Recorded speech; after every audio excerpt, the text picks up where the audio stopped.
చేరి వచ్చిన మీకందరికీ మనందరికీ ప్రభు అయిన యేసుక్రీస్తు వారి నామమును బట్టి శుభాలు వందనాలు తెలియజేస్తున్నాను.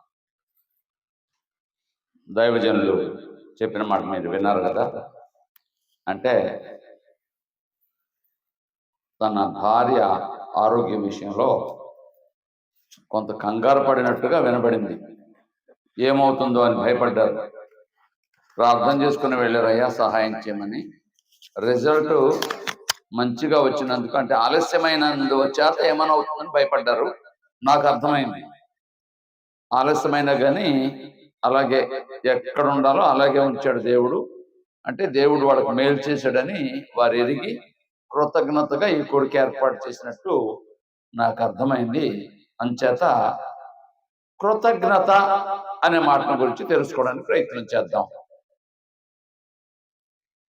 ఈ కొడుకు పేరు ఆయన చెప్పిన మాటను బట్టి నాకు అర్థమైంది కృతజ్ఞత కొడుక. అంతేనండి, కృతజ్ఞత స్తుతి కొడుక. అందును బట్టి కృతజ్ఞత అనే మాట గురించి తెలుసుకోవడానికి ప్రయత్నం చేద్దాం. కృతజ్ఞత అంటే అర్థమేమి? కృతజ్ఞత అనే మాటకు అర్థం ఏంటి? ఏంటి మమ్మల్ని అడుగుతున్నారు, మీరు కదా చెప్పాలంటారా? కృతజ్ఞత అనే మాటకు అర్థం ఏమంటే చేసినటువంటి మేళ్లను మరచిపోకుండా మాటి మాటికి జ్ఞాపకం చేసుకుంటూ ఆయన ఎడల కృతజ్ఞత కలిగి జీవించడము.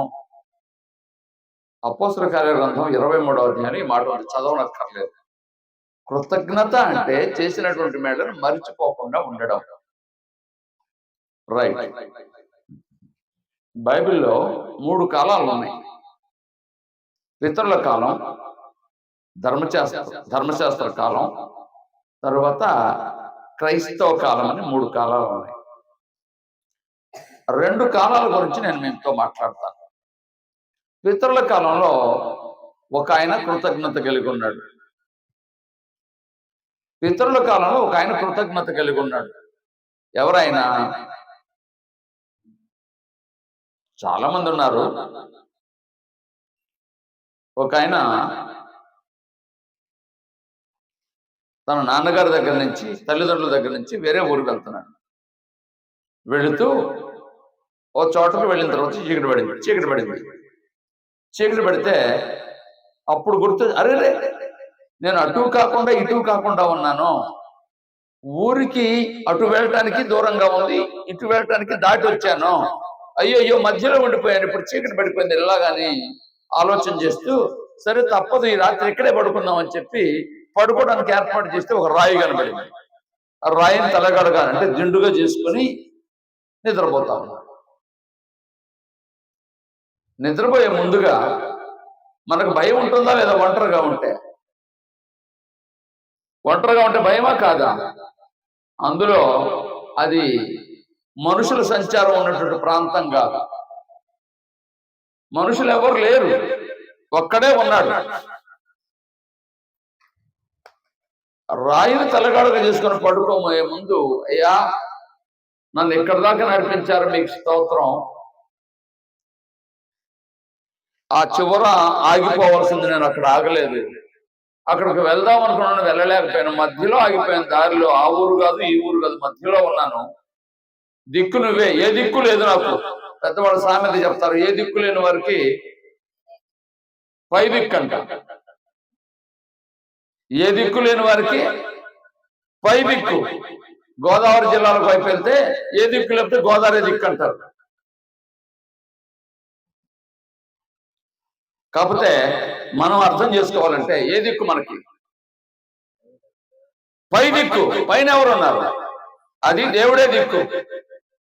దేవుడే దిక్కని ప్రార్థన చేసుకొని పడుకున్నాడండి. మరలా వినండి మాట, ప్రార్థన చేసుకుని పడుకున్నాడు. ప్రార్థన ఎంత గొప్పదో తరువాత మనం వినబోతాం. ప్రార్థన చేసుకుని పడుకుంటే పరలోకపు దేవుడు కలొచ్చేలాగా చేశాడు.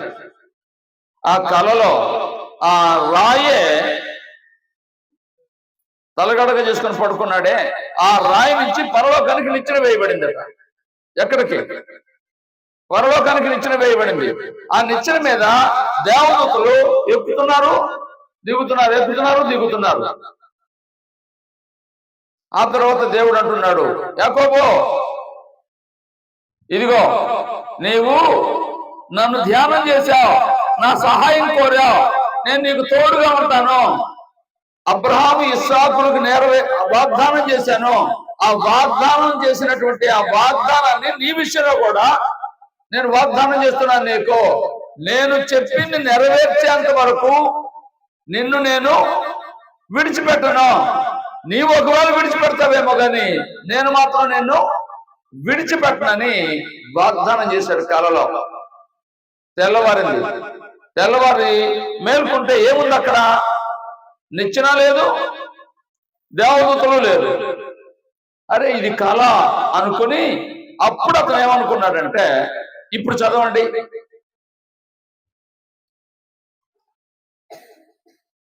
ఆదికాండ గ్రంథం అధ్యాయము వచనం చెప్పనన్నా 28వ అధ్యాయము 20వ వచనం చదువుతాను. అప్పుడు యాకోబు నేను తిరిగి నా తండ్రికి క్షేమంగా వచ్చినట్లు నీవు నాకు తోడయ్యుండి నేను వెళ్ళుచున్న ఈ మార్గములో నన్ను తోడుగా ఉండు, తర్వాత కాపాడు. తినడానికి ఆహారము, ధరించడానికి వస్త్రం ఇవ్వు. నీవే నాకు దేవుడువు.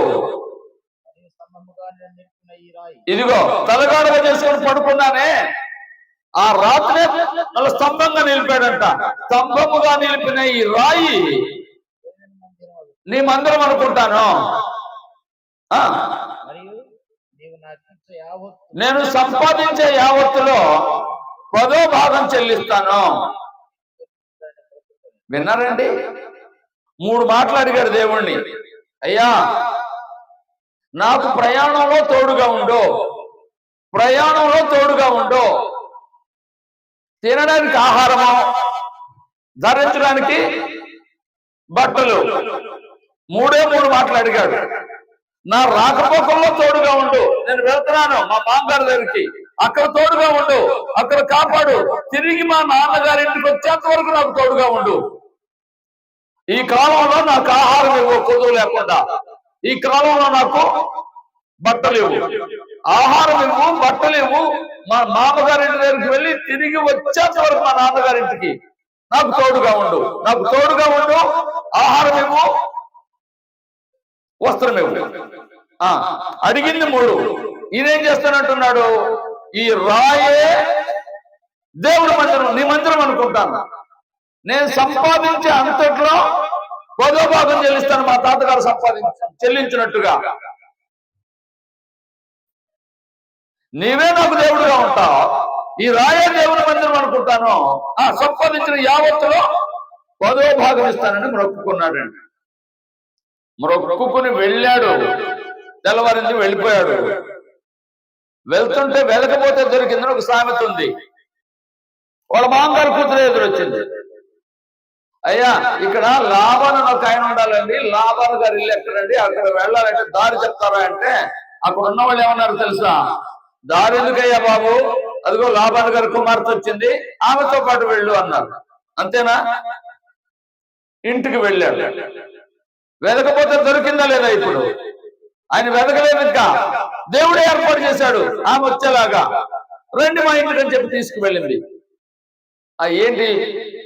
ఉభయ కుశలోపరి అంటే వారి క్షేమం వీళ్ళకి, వీరి క్షేమం వాళ్ళని తెలుసుకున్నారు. అమ్మ ఎట్లా ఉంది, నాన్న ఎట్లా ఉన్నాడు, మీరు ఎట్లా ఉన్నారు, మేము ఎట్లా ఉన్నాం, ఉభయ కుశలోపరి అంటారు. అది తెలుసుకున్నారు. అయిపోయిన తర్వాత ఏమొచ్చావంటే, నేను ఇక్కడ కొంతకాలం మీ దగ్గర ఉంటాను మామగారు అన్నాడు. ఉండురా నాయన, మంచిదే అన్నాడు. ఉంటే ఏంటి అన్నాడు, నీకేం కావాలన్నా మీ అమ్మాయిని ఇవ్వాలి. దాని ఏముంది, 7 ఏళ్ళు పొరుగు చేయిస్తానన్నాడు. ఇచ్చాడు. ఆయన అడిగాడు, 7 ఏళ్ళు కొలువు చేయించుకొని ఒక అమ్మాయిని ఇచ్చాడు. అదేంటి మామ ఈ మామని అడిగితే ఆమెను ఇచ్చావంటే ఆమెను కూడా చేసుకోవాలని ఇంకొక 7 ఏళ్ళు కొలువు చేయించుకొని ఎంతమందిని ఇచ్చాడు? ఒకరిని అడిగితే 2 ఇచ్చాడు. చూడండి లక్ అంటే. ఆయన అడిగింది ఎన్ని? ఒకరిని. ఇచ్చింది ఎంతమందిని? 2. అంతటితో గమ్మున ఊరుకోలేదు. వాళ్ళిద్దరు గమ్మున ఊరుకోకుండా 2 తీసుకొచ్చారు, ఇంకా 2. మొత్తం ఎంతమంది అయ్యారు?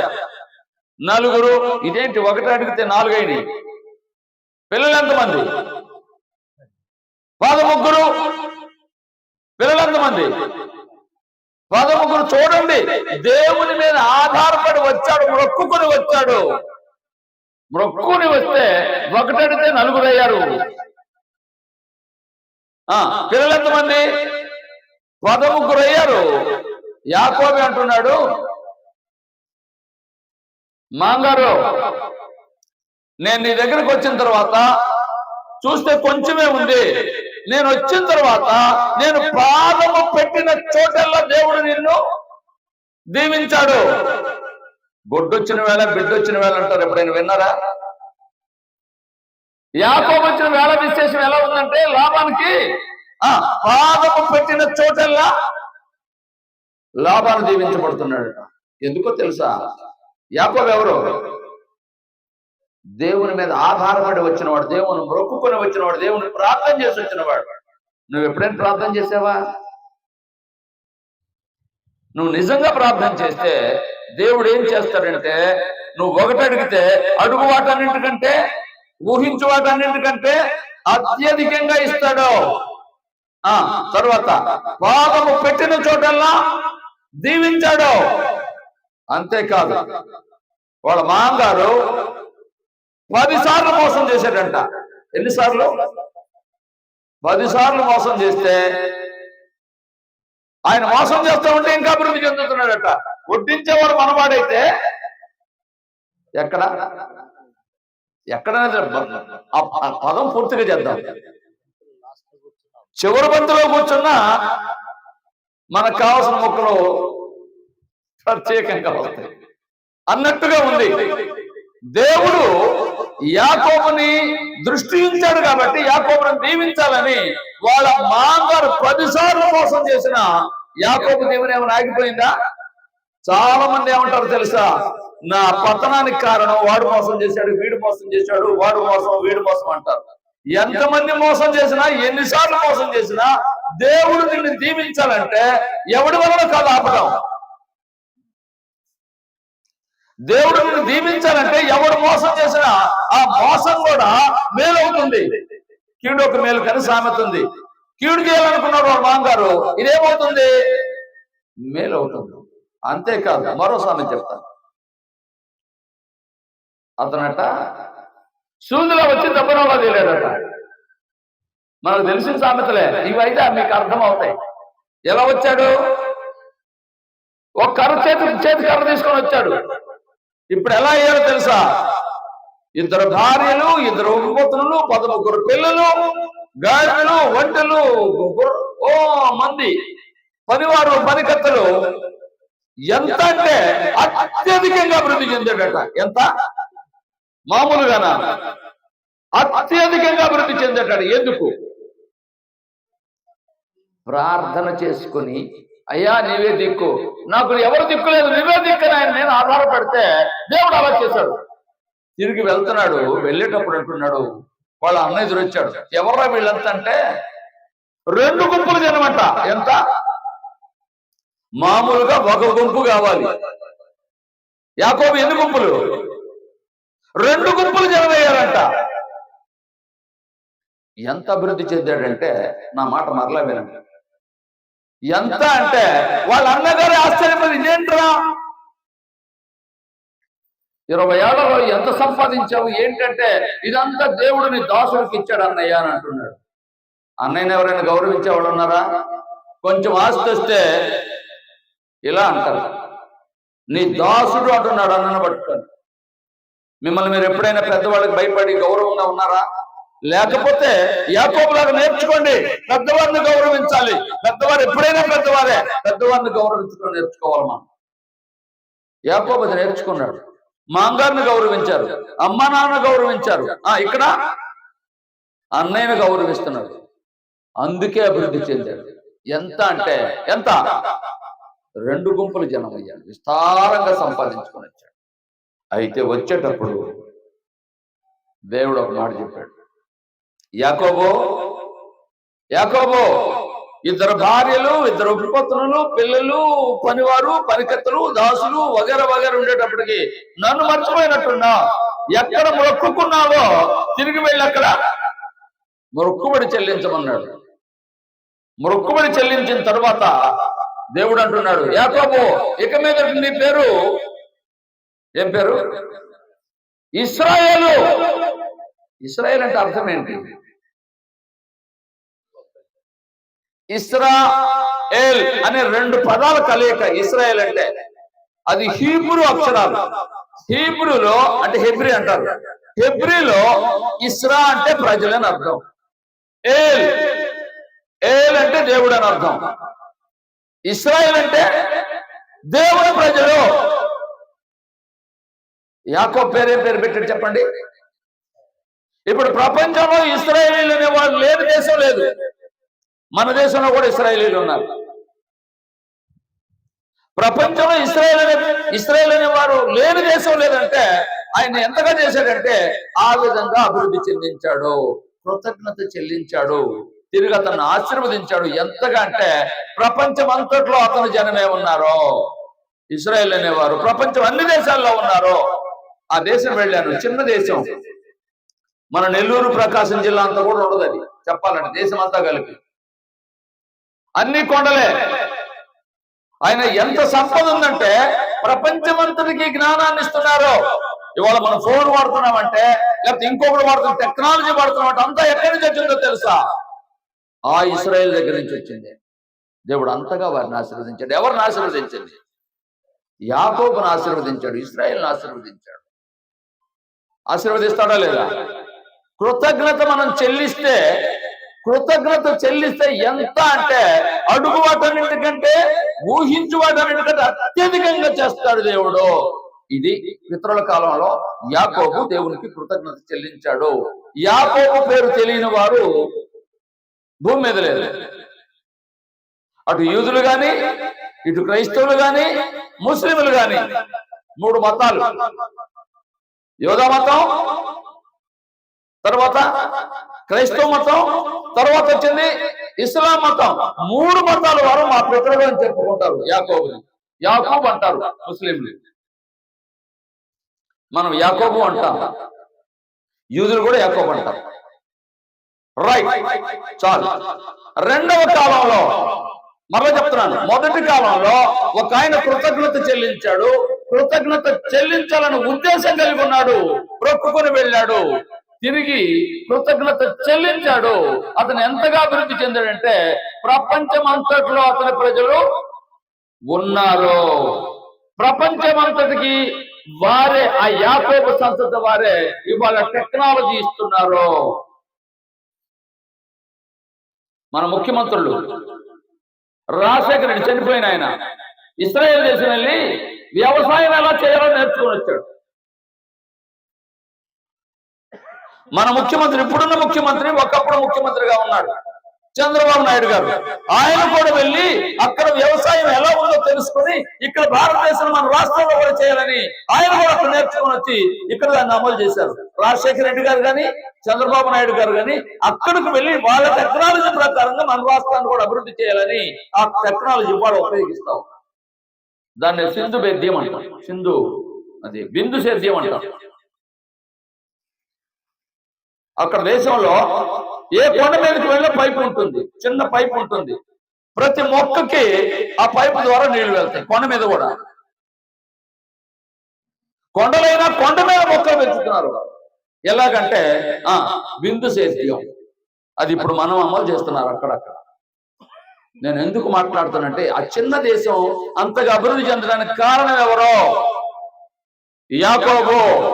రైట్. రెండవ మాట చెప్తాను.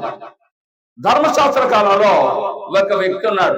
ఆయన ఎవరంటే హిజ్కియా. హిజ్కియా రాజు 2వ గ్రంథం 20వ అధ్యాయంలో, చదవనక్కర్లేదు, మీకు అందరికీ తెలుసు కాబట్టి చాలాసార్లు వినుంటారు కాబట్టి ఈ కోణంలో ఆలోచించమని మాట్లాడుతున్నాను. రాజు, ఆయన పేరు హిజ్కియా, ఆయనకి ఒక వ్యాధి సంభవించింది. ఆ వ్యాధి పేరేంటో తెలుసా? కుదరని వ్యాధి అంటారు. అంటే ఆ వ్యాధి వస్తే చనిపోవాలి, మరణకరమైందంటే ఇక చావుతోనే అది అంతం. అటువంటి వ్యాధి వచ్చింది హిజ్కియాకి. అటువంటి వ్యాధి సంభవిస్తే చనిపోతాడని వైద్యులు చెప్పారు. ఈయన కూడా ఆశ వదులుకున్నాడు. ప్రవక్తను పంపించాడు దేవుడు. యెషయా ప్రవక్త వచ్చి, రాజుల 2వ గ్రంథం 20వ అధ్యాయం, యెషయా ప్రవక్త వచ్చి, అయ్యా నీవు మరణమవుతున్నావు, నీవు చనిపోబోతున్నావు, నీ ఇల్లు చక్కబెట్టుకో అన్నాడు. ఏం చక్కబెట్టుకోవాలట? ఇల్లు చక్కబెట్టుకోమంటే నువ్వు చావడానికి ముందుగా ఏం చేయాలంటే సిద్ధంగా ఉండు. ఒకవేళ చనిపోతే అగ్నిగంధకాలతో మండే గుండమైన నరకానికి వెళ్లకుండా జాగ్రత్త పడని హెచ్చరిక చేశాడు. మన పూర్వీకులు అంటే చాలా కాలం నుంచి మన తాతలు ముత్తాతలు ఉన్నారే, వారు పని చేశామని చెప్పారు. ఏమి సామెత చెప్పారంటే, దీపం ఉండగానే ఇల్లు చక్కబెట్టుకోండి అన్నారు. దీపం అంటే ఏంటి? దీపం అంటే అర్థం ఏంటి? దీపం అని దేన్ని అంటారు? మన పూర్వీకులు సమాధులు కట్టి, సమాధుల దగ్గర గుడి లాంటిది అంటే చిన్న గూడు లాంటిది కట్టి అందులో ఏం వెలిగిస్తారు అంటే అర్థం ఏంటి? ఆత్మ అని. నరుని ఆత్మ దేవుడు పెట్టిన దీపము. మన పూర్వీకులు ఎప్పుడో చెప్పారు, ఆత్మ అంటే దీపంతో పోల్చారు. బైబిల్ మాత్రమే కాదు, మన పూర్వీకులు అప్పుడెప్పుడో నమ్మారు ఆత్మ అంటే దీపం. ఎక్కడుంది అది మాట? ఇప్పటికి ఇంచుమించుగా 3500 సంవత్సరాలు నాడు, 3400 సంవత్సరాల నాడు సొలొమోను ఆయన రాశాడు ఆ మాట. నరుని ఆత్మ యెహోవా పెట్టిన దీపం అని. మన పూర్వీకులు అంటే 200, 300, 400 సంవత్సరాలు వెనక్కి వెళితే వారు కూడా ఏమి నమ్మారు? ఆత్మ అంటే దీపం అని నమ్మారు. అందుకే అక్కడ దీపం వెలిగించడం ప్రారంభించారు. ఏ సాంప్రదాయమైనా చూడండి బైబిల్ నుంచి వచ్చిందే. అందుకే మనకు ఒక పెద్ద మాట ఉంది, దాన్ని ఏమంటారంటే, మన భాషలో చెప్పాలంటే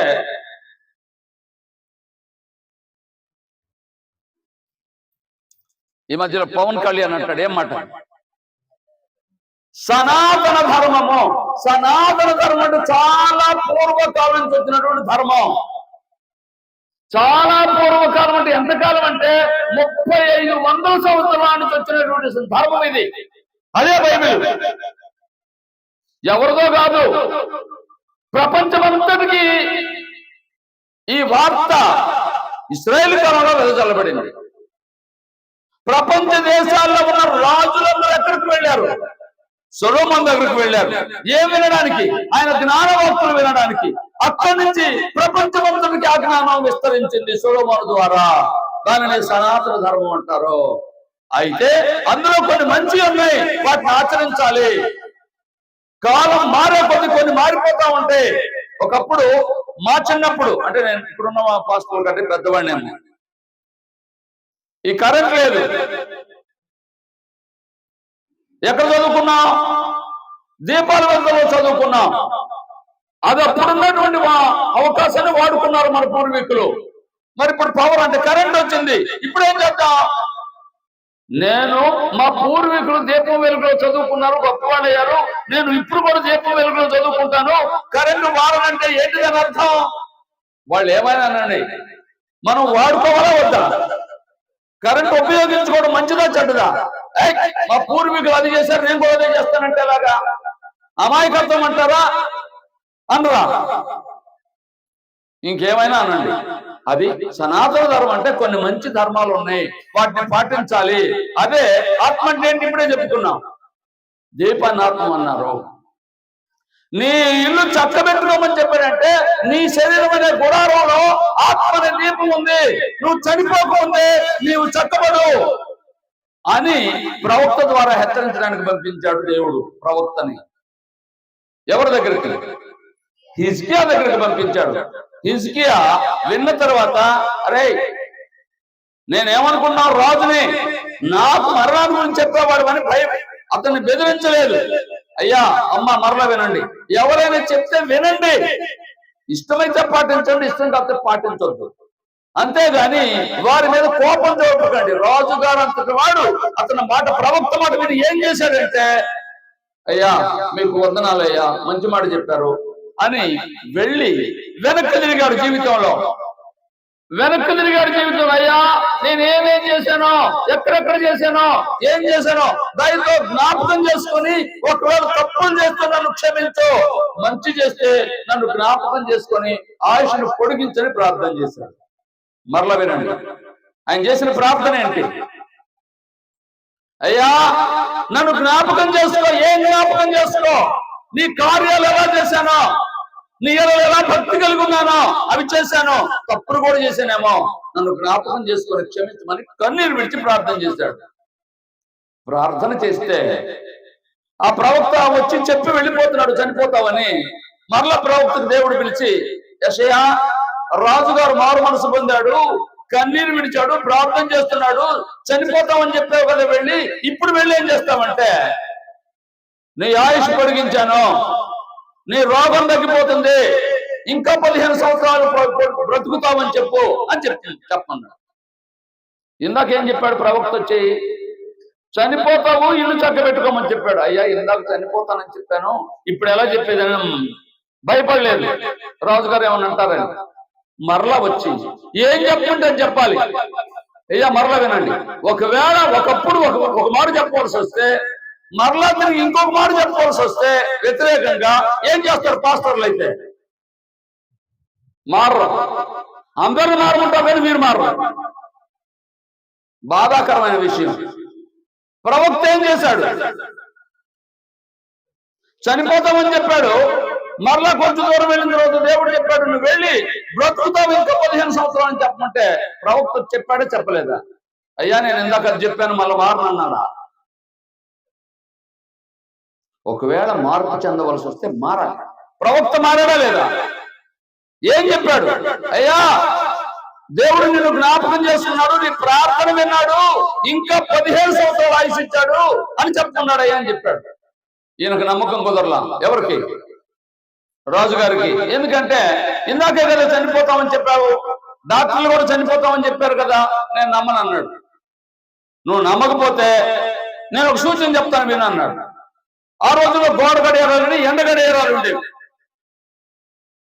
ఎండ పెరిగే కొద్దీ గడియారం ఎంత టైం అని చెప్తుంది. అయ్యా గోడ గడియారం అంటే ఎండ గడియారం అలా తిరుగుతుంది కదా, ఒకవేళ వెనక్కి తిరిగితే నమ్ముతావా అన్నాడు. భలేవాడివి, అది ఎందుకు నమ్మను నేను? మీ ఇంట్లో ఎప్పుడైనా గడియారం వెనక్కి తిరిగిందా? ఎక్కడైనా, ఎవరింట్లోనైనా తిరగదు, ఎక్కడ తిరగదు ప్రపంచంలో. కానీ ఒకరోజు తిరిగింది. హిజ్కియా యెషయా కలిసి ప్రార్థన చేశారు. ప్రార్థన చేస్తే సూర్యుడు వెనక్కి వచ్చాడు. అంటే ఎండ పెరుగుతుంది కదా ఉదయం నుంచి మధ్యాహ్నం వరకు, ఆ పెరిగే ఎండ వల్ల తగ్గిందట. తగ్గేటప్పటికి వెనక్కి తిరిగింది గడియారం. ఆశ్చర్యం అనిపించింది, నమ్మాడు. వెంటనే అంజూరపు పళ్ళ ముద్ద తీసుకొచ్చి ఆ పుండు మీద కట్టాడు. పుండు తగ్గింది. దేవుని మందిరానికి వెళ్ళాడు, కృతజ్ఞత చెల్లిస్తున్నాడు. అయ్యా నన్ను జ్ఞాపకం చేసుకున్నావు, నీకు కృతజ్ఞతలు అని చెప్పి కృతజ్ఞతలు చెల్లించాడు. ఎవరైనా హిజ్కియా చనిపోయేవాడా బ్రతికేవాడా? అతను చావడానికి సిద్ధంగా ఉన్నవాడు ప్రార్థన చేస్తే 15 సంవత్సరాలు ఆయుష్ పొడిగించాడు దేవుడు. తిరిగి అతను కృతజ్ఞత చెల్లించాడు. మీరు చదివితే గ్రంథంలో ఉంటుందన్నమాట. రైట్. తరువాత యేసు ప్రభు కాలానికి వద్దాం. యేసు ప్రభు కాలంలో ఎవరైనా కృతజ్ఞత కొడుకు ఏర్పాటు చేశారా? ఏం చెప్పరు? మరి మీరు ఎందుకు చేస్తున్నారు? యేసు ప్రభు కాలంలో ఎవరైనా కృతజ్ఞత కొడుకు ఏర్పాటు చేశారా? ఏం చెప్పరు? ఎప్పుడు వినలేదా? ఉంది. యోహాను సువార్త 12వ అధ్యాయము 1-2 వచనాలు చదివితే అక్కడ ఒక కృతజ్ఞత కూడుకుంది. యోహాను సువార్త 12వ అధ్యాయము చదవనక్కర్లేదు, మీకు తెలుసు, నేను చెప్తాను. మరియా, మార్తా, లాజరు అని ఉన్నారు. తెలుసుగా మీకు? మరియా, మార్తా, లాజరు. మాట్లాడకూడదు. లాజరుకి వ్యాధి సంభవించింది. మరియా మార్త అయ్యో తమ్ముడికి, లేకపోతే అన్న అవుతాడో తమ్ముడు అవుతాడో నాకు తెలియదు, సహోదరుడు అని రాయబడింది. సోదరుడికి వ్యాధి సంభవించింది, యేసు ప్రభు కూడా మనకు దగ్గరలో లేడు, పిలిపించండి, ఆయన వచ్చి ప్రార్థన చేస్తాడు, బాగుపడతాడని వాళ్ళు ఎదురు చూస్తారు. వెంటనే కబురు పంపించారు, యేసు ప్రభు వారు ఎక్కడున్నారో అక్కడ కబురు పంపించారు, అయ్యా మా సహోదరుడు వ్యాధిగ్రస్తుడుగా ఉన్నాడు, మీరు వచ్చి ప్రార్థన చేయండి, బాగు చేయండి అని. కబురు విన్న తర్వాత యేసు ప్రభు వారు అక్కడే ఉన్నారు. వెంటనే రాలేదు యేసు ప్రభు వారు. కబురు విన్న తర్వాత అక్కడే ఉన్నారు 3 రోజులు. ఈయన చనిపోయాడు. ఎవరైనా చనిపోయాడు. చనిపోయిన తర్వాత గమ్మునుంటారా? ఆయన కోసం ఆగరు కదా. అయ్యా అప్పుడప్పుడు అక్కడక్కడ చనిపోయిన వాళ్ళు ఎవడో పెద్దవాడు వచ్చి ప్రార్థన చేస్తాడు, బ్రతుకుతారని చెప్పి ఆ శవాన్ని అట్లే ఉంచుకున్న వాళ్ళు ఉన్నారు. మూర్ఖులు వాళ్ళు. చెన్నైలో ఒక ఆయన ఉన్నాడు, నేను పేరు చెప్పనులే, గొప్ప బోధకుడు. వాళ్ళ కుమార్తె చనిపోతే అలాగే ఉంచాడు కొన్ని రోజులు. ఇంకో ఆయన వస్తున్నాడు, ప్రార్థన చేస్తాడు, బాగుపడతాడు. చనిపోయినాడు, బాగుపడతారా? యేసు ప్రభువుకైతే సాధ్యమైంది, అపోస్తలుకైతే సాధ్యమైంది. ఇప్పుడు ఎవరు చేయలేరు ఆ పని. ఒకవేళ అలాగ ఉన్నారంటే మూర్ఖులే వాళ్ళు. అయితే వీళ్ళు ఏం చేశారు? మూర్ఖులు కాదు వీళ్ళు. ఏం చేశారు? సమాధి చేశారు. అయిపోయింది. యేసు ప్రభు వారు సమాధి అయిపోయిన తర్వాత శిష్యులతో అన్నాడు, లాజరు చనిపోయాడు, వెళ్ళి నిద్ర లేపుదాం రండి అన్నాడు. ఏంటి ఈయన మాట్లాడేది? చనిపోయితే మనం కూడా చావాలనుకున్నాడా ఏంటి అనుకుని గొనుక్కుంటా ఉంటే రండి అని చెప్పి వచ్చారు. మరియా మార్త ఎదుర్కొని వందనాలు చెప్పారు. ఇంటికి పోదామంటే కాదు సమాధి దగ్గరికి పోదాం. అయ్యా అయిపోయింది అయ్యా, ఇంకేముందన్నా. లేదు సమాధి దగ్గరికి పోదామంటే సమాధి దగ్గరికి వచ్చారు. సమాధి దగ్గరికి వచ్చిన తర్వాత సమాధి చూసి తిరిగి వస్తాడు అనుకున్నారు వారు. సమాధి మీద రాయి తీయండి అని అంటున్నారు. మరియా మార్త అంటున్నారు, అయ్యా ప్రభువా ఇవాళకి ఎన్ని రోజులు అయింది? 4 రోజులు. 4 రోజులు అయింది, చనిపోయారు, వాసన వస్తుంది, కుళ్ళిపోయాడు, వద్దయ్యా అని అంటున్నారు. వేయండి అన్నారు. సమాధి మీద రాయలా తొరలించారు. మనలాంటి మట్టి ఇసుక కాదు, అక్కడ కొండలు గుహల్లాగా ఉంటాయి. దానికి ఒక రాయి తయారు చేస్తే దానికి అతికిస్తారు. లాజరు సమాధి కూడా చూసి వచ్చాను. ఓకే, అయితే అక్కడ ఏం జరిగిందో తెలుసా? తలుపు తీయగానే అంటారు, రాయి తీయగానే లాజరు బయటకు రమ్మన్నాడు. ఆ గుహలో నుంచి బయటకు వచ్చాడు. కట్లు విప్పండి అన్నాడు. కుళ్ళిపోయాడా? మామూలుగా ఉన్నాడా? మామూలుగా అయితే కుళ్ళిపోవాలి. దేవుడి శక్తి. ఏం జరిగిందో నాకు తెలియదు. కుళ్ళిపోతే బాగయ్యాడో కుళ్ళిపోకుండా దేవుడు చేశాడో నాకైతే తెలియదు. మొత్తం మీద ఇప్పుడు ఎలాగున్నాడు లాజరు? మామూలు మనిషిలాగా వచ్చాడు, వెళ్ళిపోయారు. ఎటోళ్ళు వెళ్ళిపోయారు. వాళ్ళు అప్పటిదాకా బాధల్లో ఉన్నారా లేదా? ఒక్కసారిగా సంతోషం అయిపోయింది, ఎటు వాళ్ళు అటు వెళ్ళిపోయారు. వాళ్ళు మీటింగ్ పెట్టాలనుకున్నారు, అప్పుడు అనుకుంటారు, అప్పుడు వాళ్ళకి ఆలోచన లేదుగా. అయిపోయింది. పండుగ దగ్గరకు వచ్చింది, పస్కా పండుగ. ఓ ప్రభు వస్తాడు కదా పండుగ, యెరూషలేముకి మన ఊరు వస్తాడు కదా. అప్పుడు వచ్చినప్పుడు కృతజ్ఞత కూడిక ఏర్పాటు చేద్దాం అనుకున్నారు. ప్రభు కబురు పంపించారు, అయ్యా కొంచెం ముందుగా రండి, మేము కూడిక ఏర్పాటు చేయాలనుకుంటున్నాం. ఏర్పాటు చేశారు కూడిక. గొప్ప విందు ఏర్పాటు చేశారు. స్నేహితుల్ని, బంధువుల్ని అందరిని పిలిపించుకున్నారు. ఎందుకో తెలుసా? మా సహోదరుణ్ణి యేసు ప్రభు వారు తిరిగి బ్రతికించారు. మనం ఏదైనా కార్యక్రమాలు అయితే గొప్పగా చేస్తాం, కానీ ప్రార్థన కార్యక్రమం అయితే గొప్పగా చేయం. బాధాకరమైన విషయం. కొన్నేళ్ళు ఎంతమందిని పిలిపించాడు కార్యక్రమానికి? ఓ చాలా మందిని పిలిపించాడు. ఎందుకు? అయ్యా నువ్వు వస్తున్నావు, నీ మాటలు వినాలని మేమంతా వచ్చాం. దేవుడు మీకు ఏం చెప్పాడో వినడానికి దేవుడి సన్నిధిలో ఉన్నాం, కూర్చున్నాం, చెప్పండి అన్నారు. అలా కూడిక ఏర్పాటు చేసుకోవాలి మనం. ఎవరు చేశారు? మరియా మార్త లాజరు ఏర్పాటు చేసి గొప్ప విందు ఏర్పాటు చేశారు. వచ్చిన వాళ్ళందరూ ఆ విందులో యేసు ప్రభువు లాజరు కూర్చుంటే అదిగదిగో బ్రతికించిన ఆయన బ్రతికిన వాడు ఇతనని చెప్పుకుంటూ అది ఎక్కడికి వెళ్ళిందో తెలుసా? యెరూషలేము దాకా వెళ్ళింది. ఈ ఊరు నుంచి పండుగలు అందరూ లాజరుని యేసు ప్రభునే చూస్తున్నారు. అదిగో బ్రతికించిన వాడు అని. కూడిక ఏర్పాటు చేశారా లేదా? ఏంటి ఆ కూడిక? కృతజ్ఞత కూడిక. నా మాట్లాడతామైనయా? యాకోబు ఏం చేశాడు? మొక్కుకున్న చోట తిరిగి వచ్చి కృతజ్ఞత చెల్లించాడు. మొక్కుబడి చెల్లించడం అంటే కృతజ్ఞత చెల్లించడం. ఎంత దేవుడు ఏం చేశాడు? అతన్ని పేరు మార్చి ఆశీర్వాదంగా చేశాడు. ఆశీర్వదించడం కాదు, ప్రపంచానికి ఆశీర్వాదంగా చేశాడు అతన్ని, యాకోబుని. హిజ్కియా వ్యాధి సంభవించిందా? ప్రార్థన చేశాడా? 15 సంవత్సరాలు ఆయుష్ ఇచ్చాడా? అతను కృతజ్ఞత చెల్లించాడా? ఆ వంశంలో నుంచి యేసు ప్రభు వారు వచ్చారు. లోకరక్షకుడు ఎక్కడి నుంచి వచ్చాడు? హిజ్కియాల నుంచి వచ్చాడు. తరువాత ఎవరు? మార్తా, మరియా, లాజరు. కృతజ్ఞత చెల్లించారా? ఇప్పుడు వాళ్ళ పేరు రాసుకుని మనం చదువుతున్నామా లేదా? ప్రపంచంలో ఎక్కడికి పోయినా మార్తా, మరియా, లాజరు గురించి చెప్పిన వాళ్ళు ఎవరైనా ఉన్నారు? సువార్తికులు అనేవారు. ఎందుకండి? వారు చేసిన కృతజ్ఞత ఇవాళ మనం అందరం జ్ఞాపకం చేసుకుంటున్నాం. మనం కూడా అలా చేయాలని. మీకు అర్థమైందా? కృతజ్ఞత అనే మాటకు అర్థం ఏంటి చెప్పండి? చేసినటువంటి మేళ్లను మర్చిపోకుండా ఉండడం, జ్ఞాపకం చేసుకుని స్తుతి చెల్లించడం.